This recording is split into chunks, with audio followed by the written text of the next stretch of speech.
welcome. Today I'm gonna show you my latest Senate prediction, this time around for March. So let's start off with a couple of updates from California. So for California, since last time around, Barbara Lee has officially declared that she is running alongside Adam Schiff, while Ro Khanna is on the verge of announcing his 2024 Senate bid. There's also not that much that has happened for the GOP, but there is a very vague chance that Arnold, the former actor and the former governor of California, who was a liberal Republican, may run as an independent, but that's very vague and it might just not happen. For the polls in the Democrat primary, it's really, there's not that much, and they're mostly insiders, so yeah. No matter what, you know, California will go blue, so yeah, so Porter is leading in the Democrat primary right now. Let's move on now to New York. So New York, it is getting more interesting because Andrew Cuomo is rumored to be on the point about to try to primary Kirsten Gillibrand, the incumbent Democrat senator. And if Andrew Cuomo does that, then he could actually maybe do a lot of damage, because Gillibrand is kind of, she's not the strongest of incumbents within the Democrat primary. So since she does side more with establishment and people like Sinema, while for the GOP, it is rumored that Lee Zeldin may try to run in the 2024 Senate election in New York. It could happen, since he doesn't really have a job at the moment. Either way, I do see this being as an easy win for the Democrats. Briefly for Minnesota and Maine, there hasn't been any updates there. I still think that Amy Klobuchar will win there by a, I think barely just a safe margin of 12%. Maine, I think Angus King will likely win by a safe margin, unless Jared Golden for some reason decides to run as a Democrat. Don't forget that Angus King does run as a independent, so yeah, easy wins for them. While in New York, I didn't say the margin, but probably around, you know, 15-20%. We will see. It's quite hard to say. In Utah, I still think Romney will win the primary, although who knows what could happen there.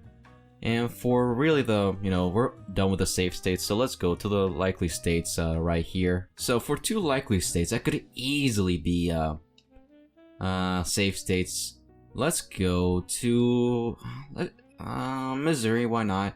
I think Missouri is really on one of those that could either be within 11% to 13%. Coons is probably going to be the Democrat nominee against Josh Hawley.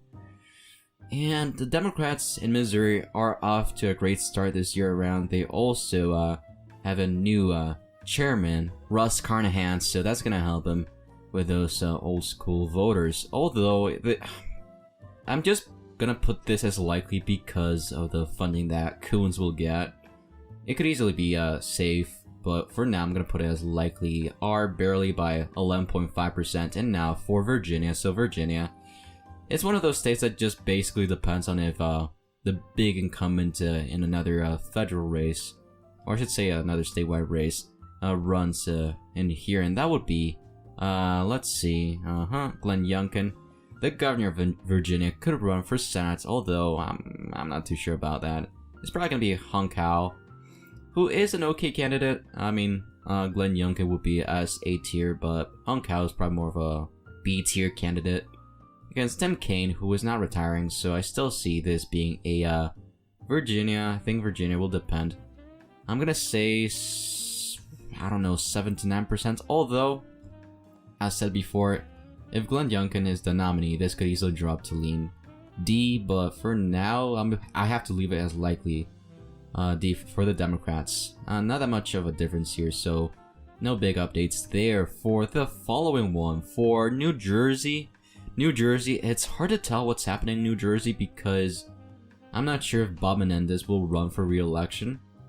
Especially for someone that, you know, in the past has announced they're running. He's not that sure this time around, it seems. And Bob Menendez, there's also other people, you know, like Joe Signorello, a mayor of Roselle Park, who has already declared that he's running for the Democrat nomination, alongside Christina Khalil. For the Republicans, there's not that many people. Cruz, Maya Kuzik, Independent Carducci. I'm gonna have this as likely D, but just like Virginia, it's gonna depend on the nominee, of course. I still think it's probably gonna be, 7 to 9%, because I still think, oh shoot, I'll fix that. I still think Bob Menendez will run, but I'm not that sure of this time around. Okay, so let's go to an easy one, for example. Oh wait, let me, I'll talk about New Mexico in a second. For Pennsylvania, so yeah, Pennsylvania is a big one that has had a big update actually. So if you didn't know yet, for the Republican primary, let's see, where is it? Kathy Barnett, yeah, she officially dropped out.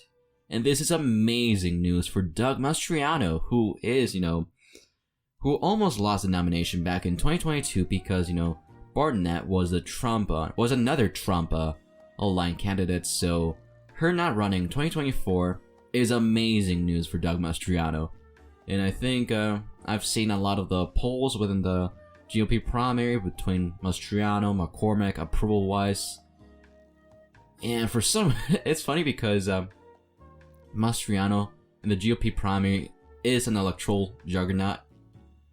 And I don't see a way for McCormick to win the nomination, especially in a 1v1 against Doug Mastriano, which is why at the moment I do see Doug Mastriano being the GOP nominee in 2024.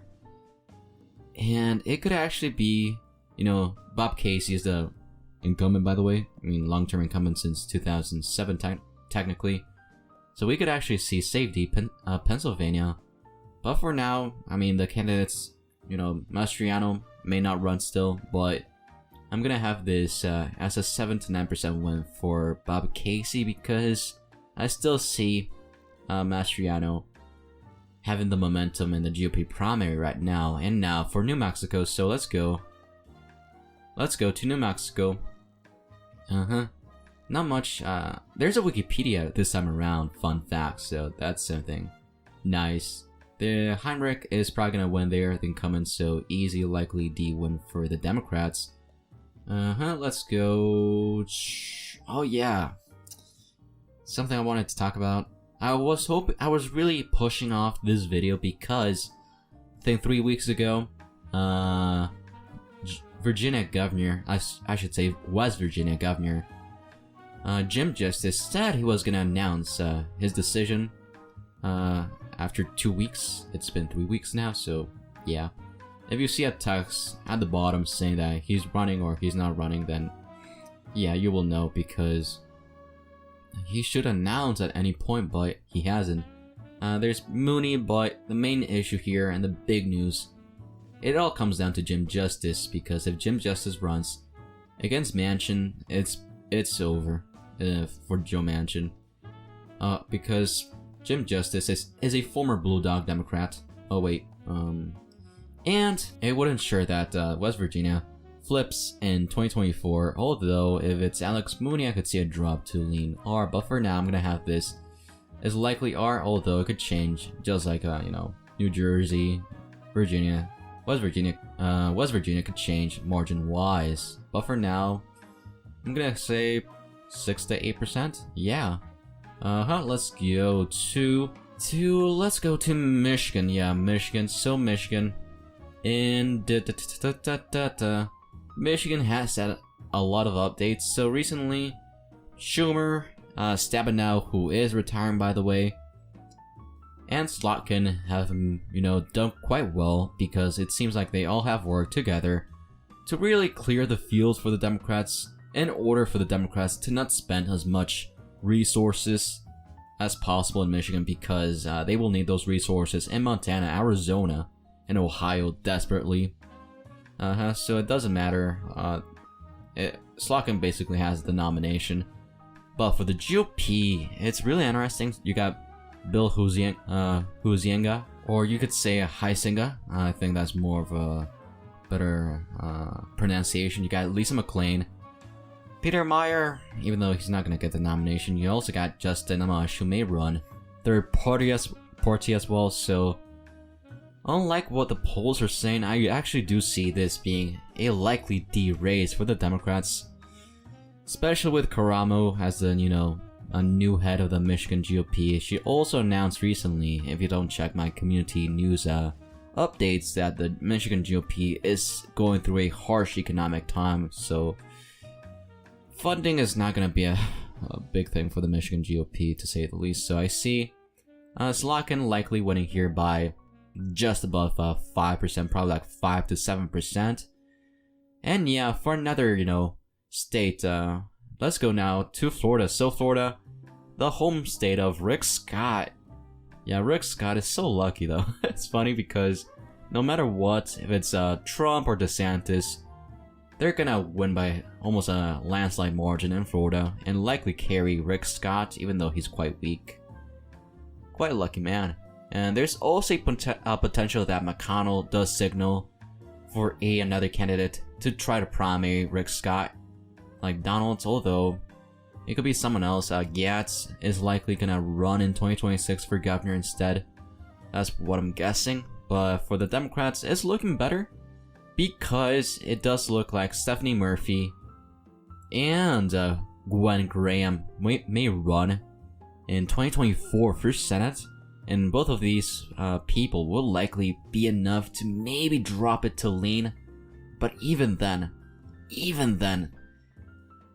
it will be a Rick Scott win because of how red Florida is turning out like to be. There's Inside Elections is already saying this will be a solid R race for Rick Scott. Although I do see this being as a Rick Scott win by 5 to 7% currently, but it could drop to lean. I will leave it as likely R. And now for the lean states. So let's go to the lean states. And by the way, here's a map. You can check out map.jacksonjude.com to really get this information from. This is a 2018 Senate election, so you might like to check this out just for reference in 2024. Really great website. Let's go. I think I said Wisconsin. Yeah, for Wisconsin, Tammy Baldwin is gonna run for re-election, of course. But the most important issue, or the most important factor, is the Republican nominee. Because there's more people that have entered the potential race. Those are, Cleefish may run for Senate, even though I probably see Mike Gallagher being the GOP nominee. There's also Sean Duffy, David Clark. But David Clark would basically make this likely D because he's really, really Trumpy. And an election denier, of course. So, polls see this as lean D, and I also see this as lean D in Wisconsin. It's gonna be hard for the GOP to win in Wisconsin against an incumbent, especially someone like Tammy Baldwin. I will have this race as a lean D win by, I'm not sure, it could be either 2 to 4% or 3 to 5%, depending on the candidate. But I think Gallagher will be the nominee, so Tammy Baldwin victory by 2% to 4%.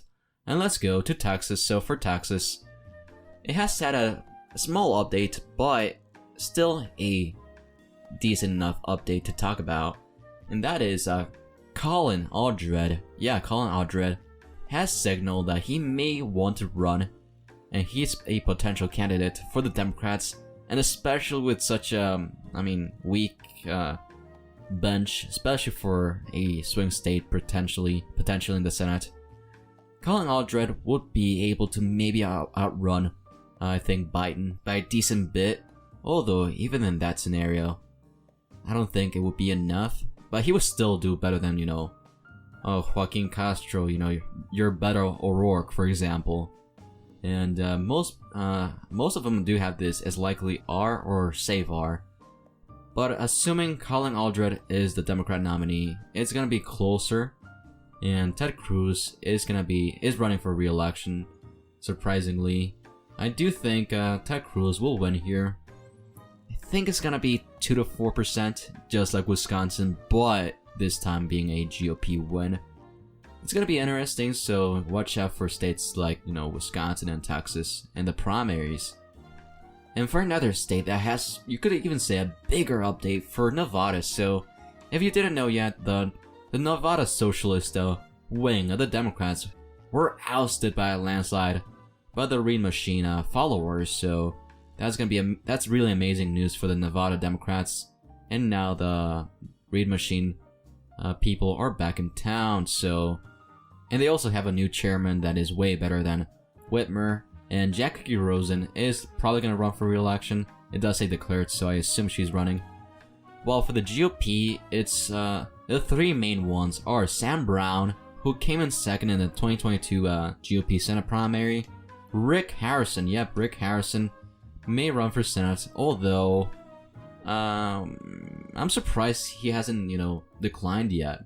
It's been 3 months, so usually these people would say they're not running, but he's still sticking out for some reason, which is interesting. There's also Joey Gilbert, who also ran in 2022, although it was for the governor race. And, let's go.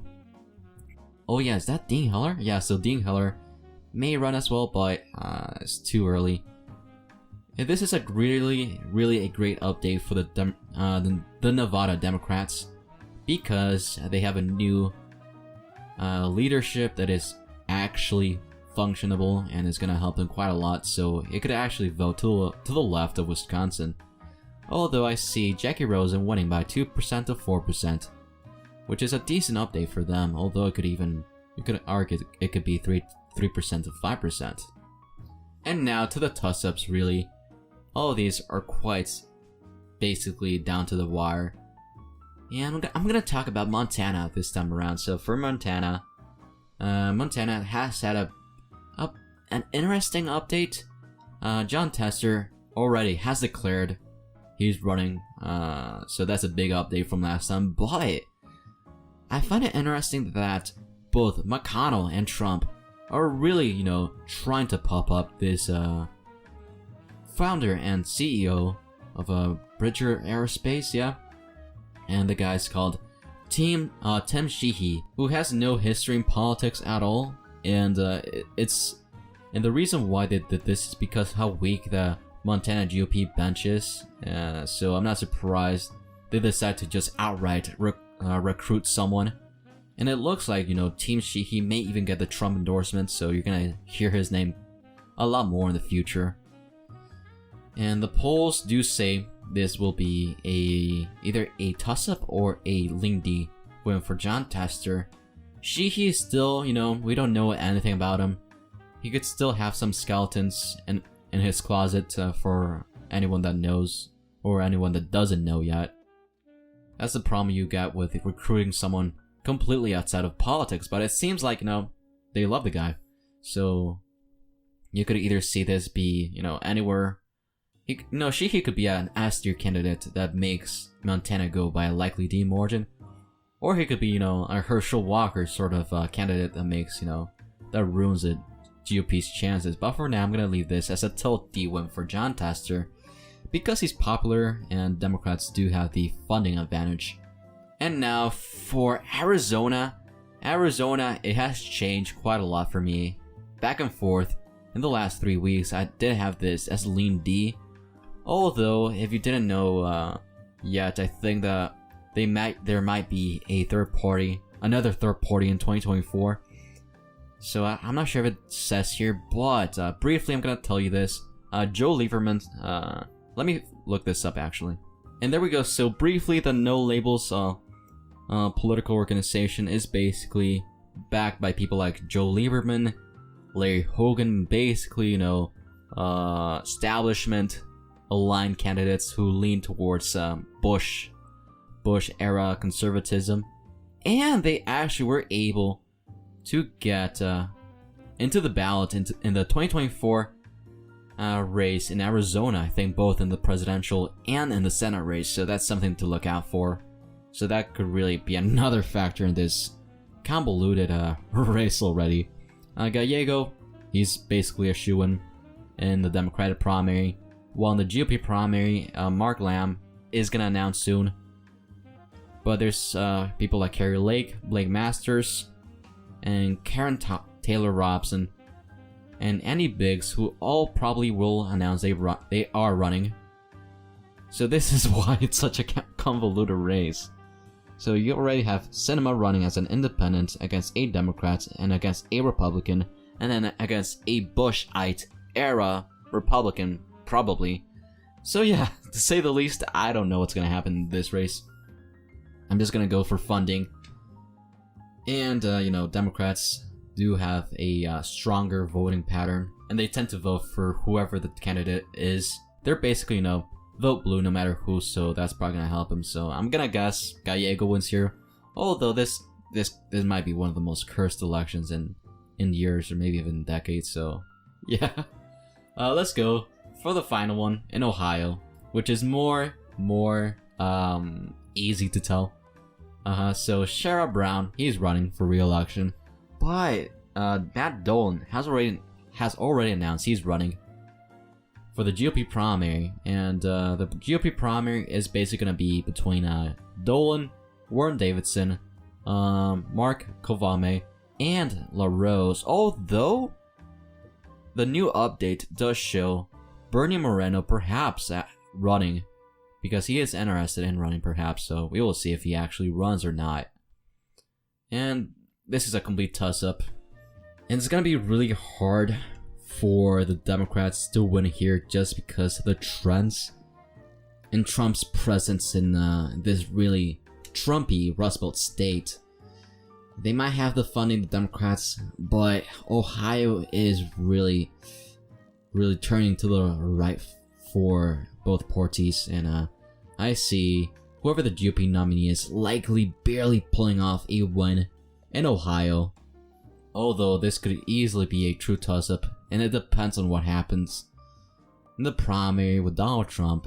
If it's a DeSantis, there's so many variables that could happen, but for now, still I'm gonna put this as tilt R. So as you can see, the Republicans barely are able to take the Senate back with 51 seats against the Democrats' 49 seats. Thank you so much for watching. Please like, share, and subscribe, and stay tuned for the next video.